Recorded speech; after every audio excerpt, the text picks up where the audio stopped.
to Norway. Vladimir. Thank you.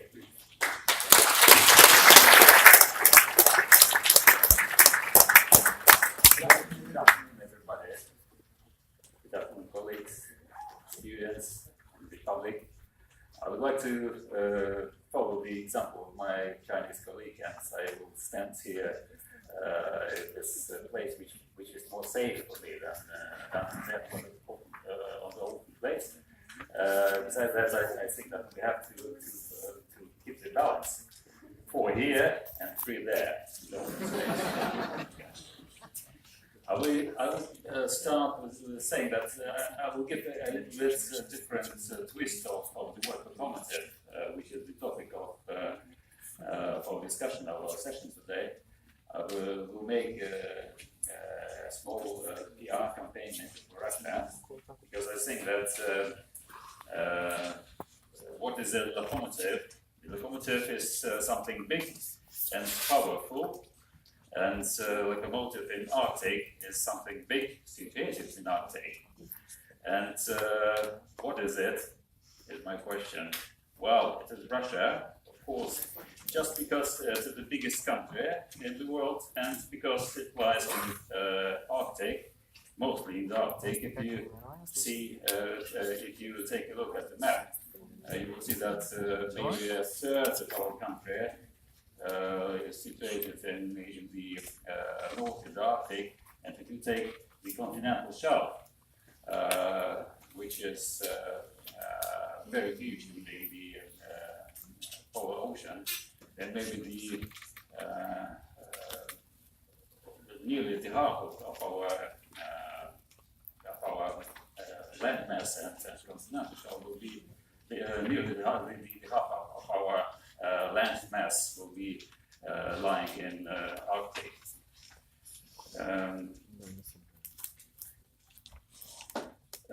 Russia has always been at least a sub-Arctic country. There is research saying that Russians were very, very early to discover Arctic.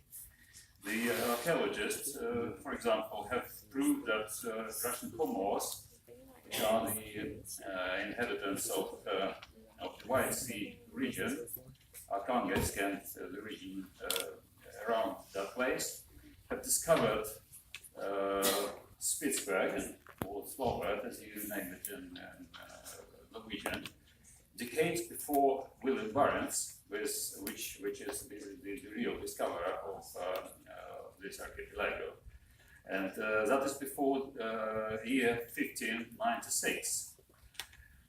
Going along the coast of the Polar Ocean, Russian Cossacks discovered the Pacific Ocean and Bering Strait in 1648, and headed by the famous Semen Brezhnev, and could see Alaska in the east long before European settlers approached the region from the opposite direction.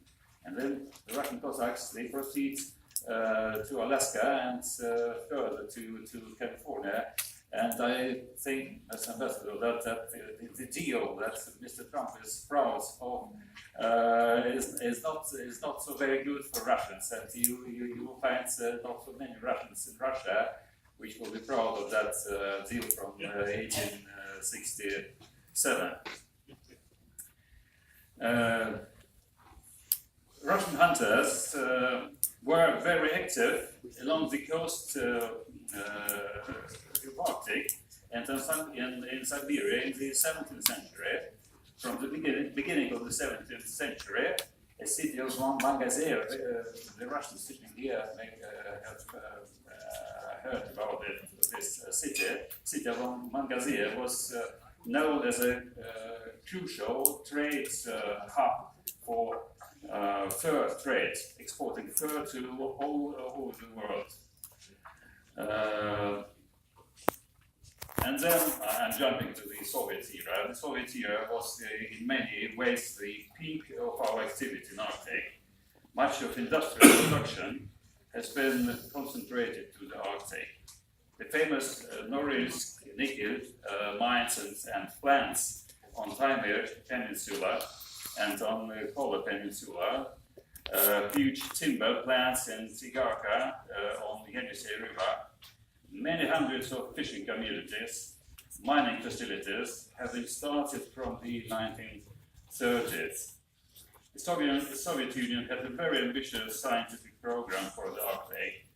As early as in 1930s, the futuristic ice-field based expeditions have been initiated. And the major breakthrough was the launch of the nuclear icebreaker fleet, when the Lenin nuclear icebreaker was built in the 1950s. With that, a basis was laid for regular shipping along the Northern Sea route. This seaway was of significant importance for economic and social development of the Arctic waters and adjacent territories.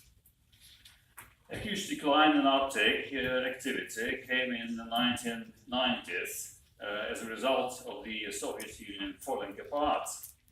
Our president called that a geopolitical catastrophe, and the catastrophe for our Arctic activity was even deeper. Hundreds of settlements were shut down, production were closed, the salaries were cut, and hundreds of thousands, maybe millions of people had to move to more comfortable locations in the south and in the central part of Russia. But the restoration has taken time. Today, huge investments are put in the Arctic, and Russia is trying to win back its positions, which seem to be lost. One of the locomotives is the oil and gas activity. In addition to old oil and gas provinces in the northern West Siberia, new provinces were opened for production in the Arctic, even on the continental shelf. And now a significant amount of hydrocarbons is produced, and the perspectives are good despite of lower international prices.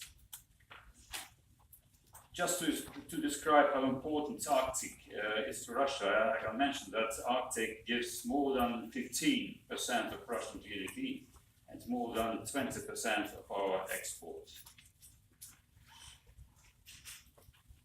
Now, Russia has made a very good progress in terms of improving the legislative climate for its activity in Arctic. Today we have no territorial disputes or claims with our polar neighbors.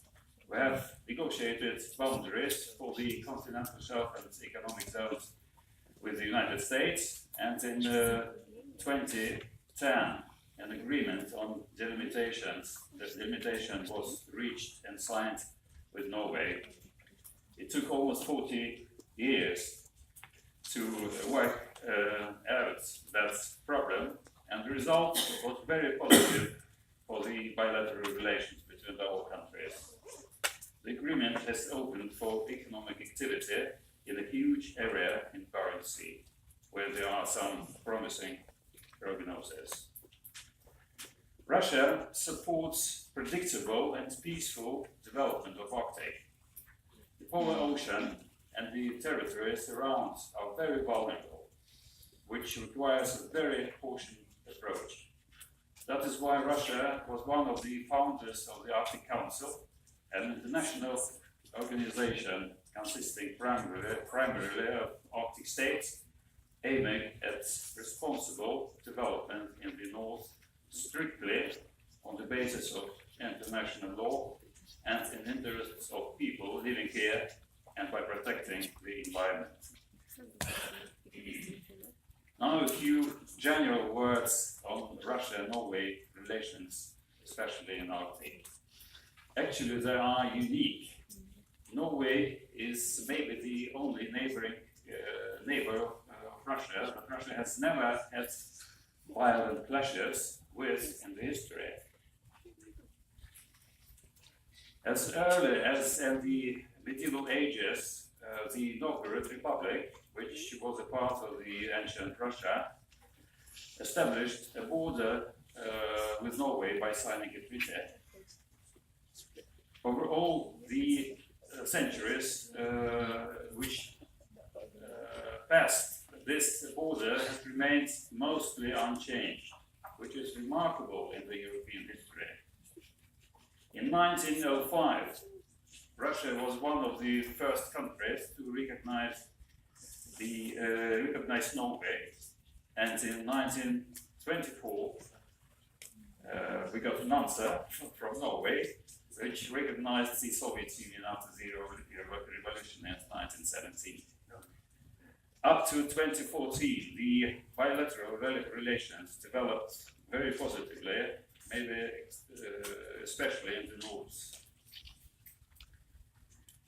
The important cooperation in fisheries resulted in high quality management of common fish stocks in Norwegian Barents Sea. We have made very good progress on the nuclear field. I mean the removal of nuclear waste from the Polar Peninsula and in curbing sulfur pollution in Murmansk Oblast.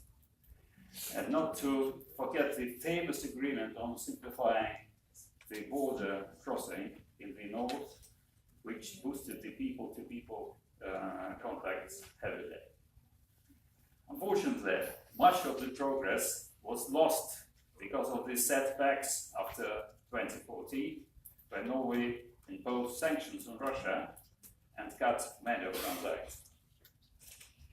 In addition to that, we experienced a somewhat hostile pattern in military development in the Norwegian north toward the Russian border. In 2017, Norway allowed deployment of foreign troops in central Norway, which is against its own obligation of not having foreign military bases in Norway in peacetime. And there are discussions, unfortunately, to widen this practice to new areas in the northern Norway. All that is very negative for our relations in the north, but we hope that the century-long peaceful and trustful history of our neighborhood will win over the temporary setbacks. Thank you.